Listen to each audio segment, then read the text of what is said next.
Assalamualaikum warahmatullahi wabarakatuh. Halo semuanya, balik lagi di Waktu 12 Berbicara, podcast asik Anak Wijaya. Sebelumnya, perkenalkan nama aku Ashifa Febri Haryanti yang akan jadi host pada episode kali ini. Oh ya guys, FYI, ini adalah episode pertama di bulan Ramadan loh. Jadi, kami mengundang salah satu guru agama sekaligus wakil kepala sekolah di bidang kurikulum. Mari kita sambut Ibu Haja Masria SAGMPD. Selamat siang Ibu.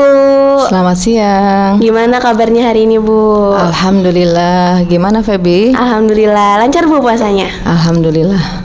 Gimana nih untuk hari ini Feby puasa? Alhamdulillah, enggak sih Bu. Oh lagi dapat ya.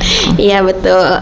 Nah kita kan di sini pengen tahu Ibu lebih dalam sama pengen belajar tentang puasa sedikit-sedikit ya Bu. Silahkan boleh. Ya sebelumnya makasih nih Bu udah pengen luangin waktu ngisi acara di WDB.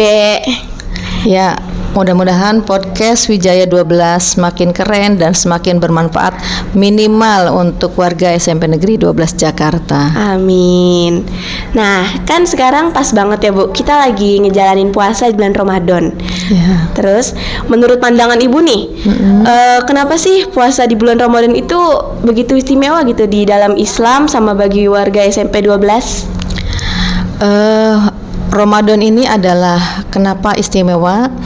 Karena banyak informasi dari Al-Quran maupun dari hadis bahwa bulan Ramadan ini salah satu bulan dari satu tahun itu yang di dalamnya banyak keistimewaannya.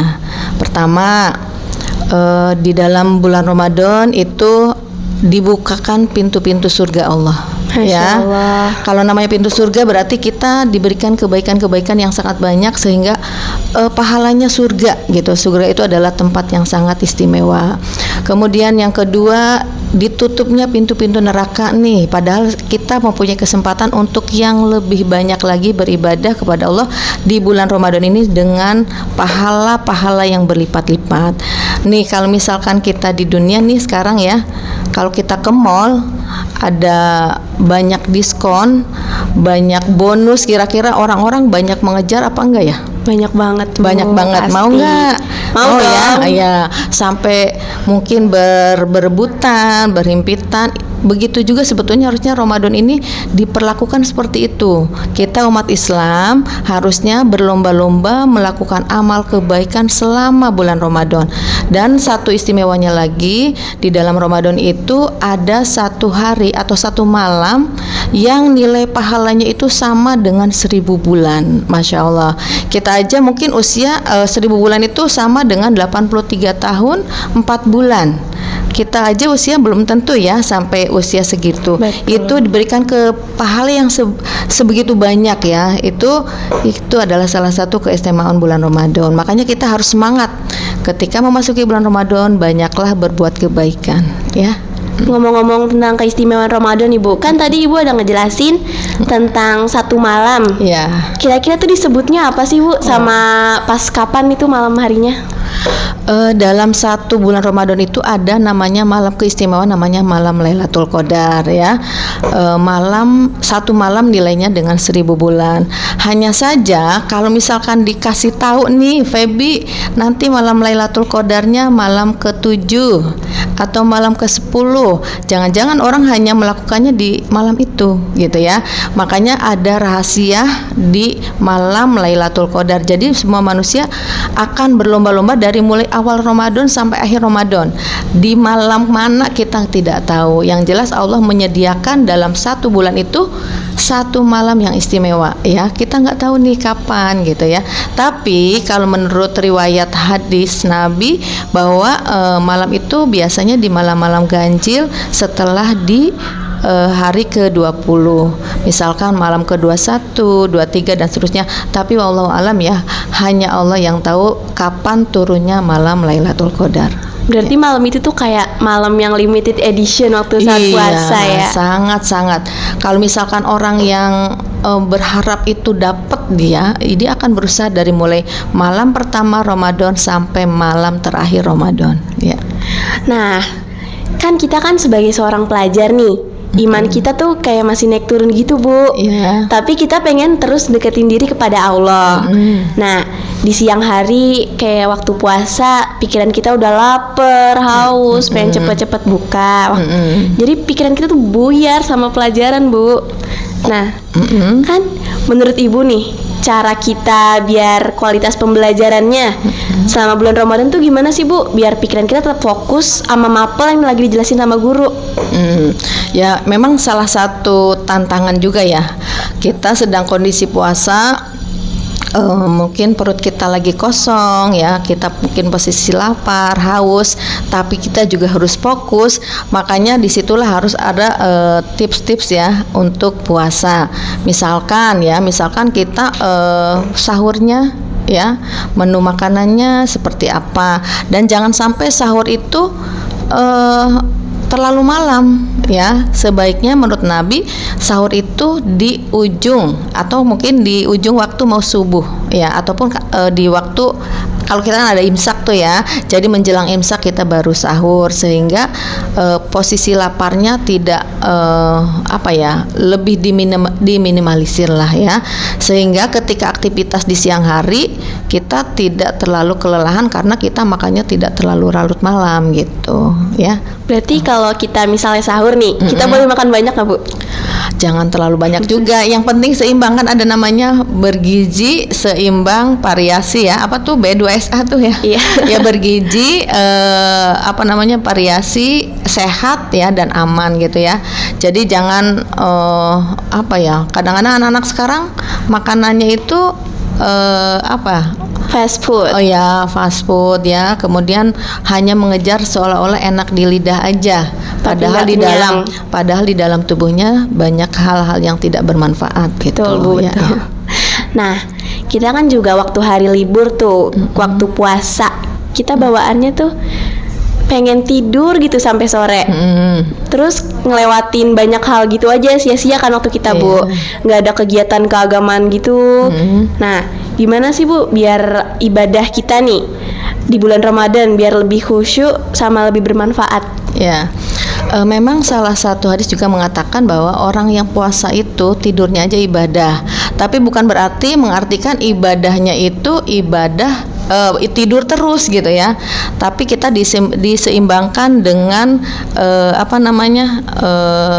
dengan kegiatan-kegiatan positif gitu ya. Jadi selama kita Ramadan supaya kita lebih khusyuk, lebih bermanfaat, tentunya terutama makanannya ya.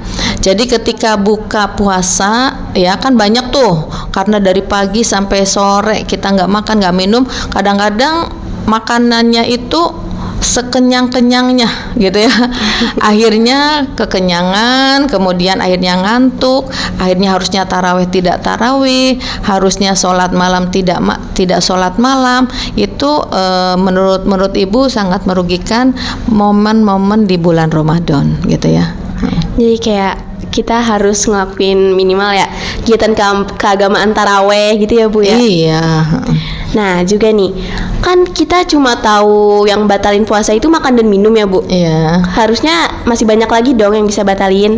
Banyak ya. Nih kira-kira menurut Ibu apa aja sih hal-hal yang bisa batalin puasa selain makan dan minum?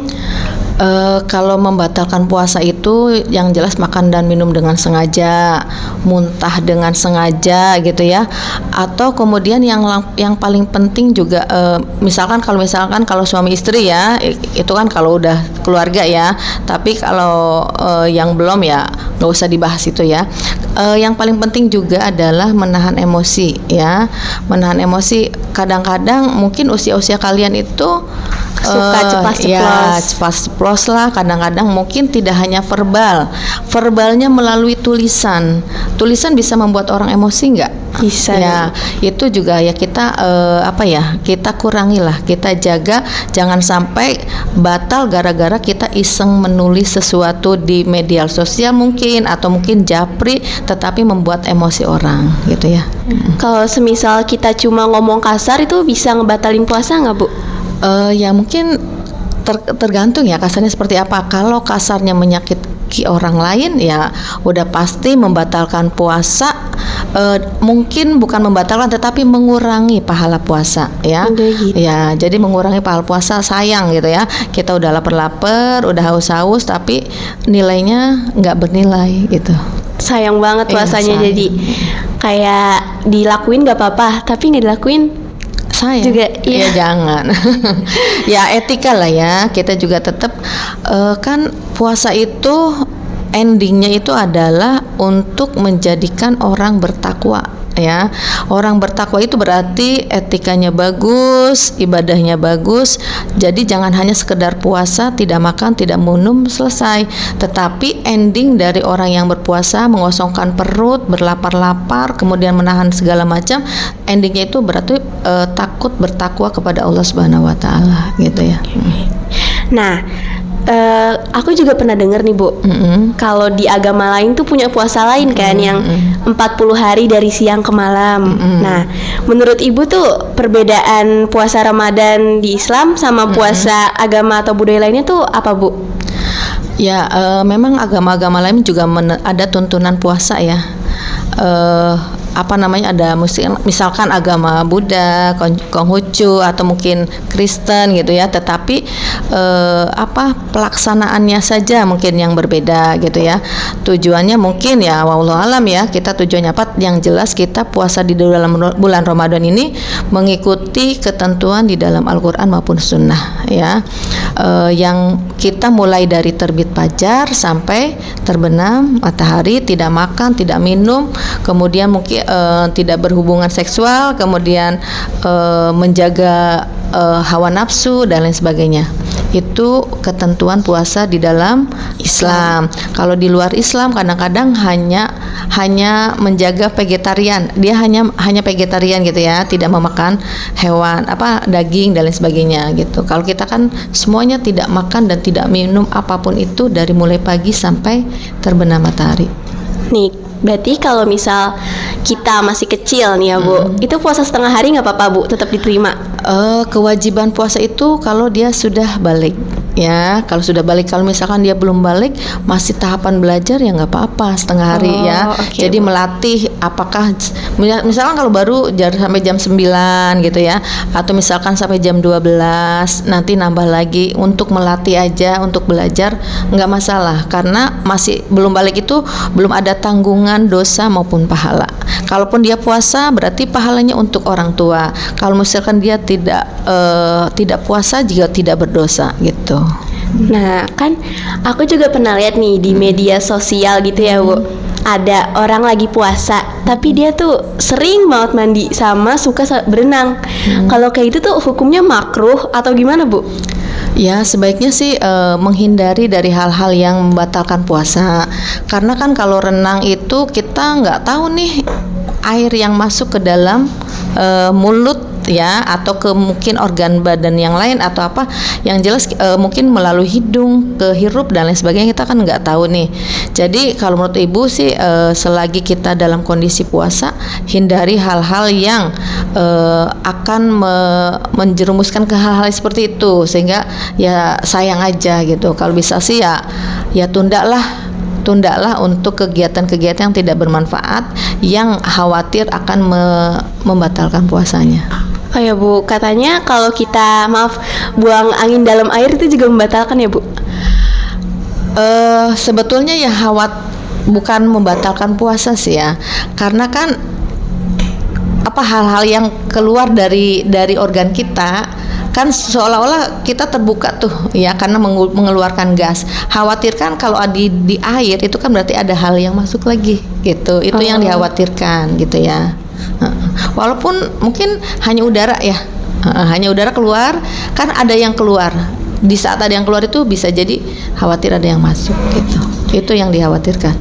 Dengar-dengar kan Wijaya mau ngadain pesantren kilat ya Bu. Nah, menurut tanggapan Ibu nih, amalan terbaik buat peserta didik, khususnya peserta didik SMP 12 pada saat bulan puasa tuh apa Bu? Ya, Ibu mengharapkan tentunya mengikuti kegiatan semua yang sudah dijadwalkan ya oleh SMP Negeri 12 Jakarta, baik dari sisi ibadahnya maupun dari segi pengetahuannya maupun dari segi adab atau etikanya. Mudah-mudahan walaupun mungkin hanya sebentar ya, waktunya hanya sebentar, tetapi mempunyai nilai pengalaman yang terbaik lah untuk anak-anak SMP Negeri 12 Jakarta. Karena ini kesempatan yang sangat berharga. Mungkin kalau kemarin tahunya ilmu agamanya baru segini, dengan kegiatan keagamaan di SMP Negeri 12 Jakarta lebih meningkat. Kalau mungkin pelaksananya tahun-tahun sebelumnya tidak seperti itu, tahun sekarang udah mulai tahu seperti itu, dilakukan seperti itu. Mudah-mudahan sih semakin bagus lah anak-anak 12 ya. Nah, kan kebanyakan anak 12 nih ikut ekstrakurikuler sama organisasi. Biasanya kan itu pulangnya kayak sore ya, Bu. Bawaannya sampai rumah udah pengen tidur. Nah, semisal ada nih ya, Bu.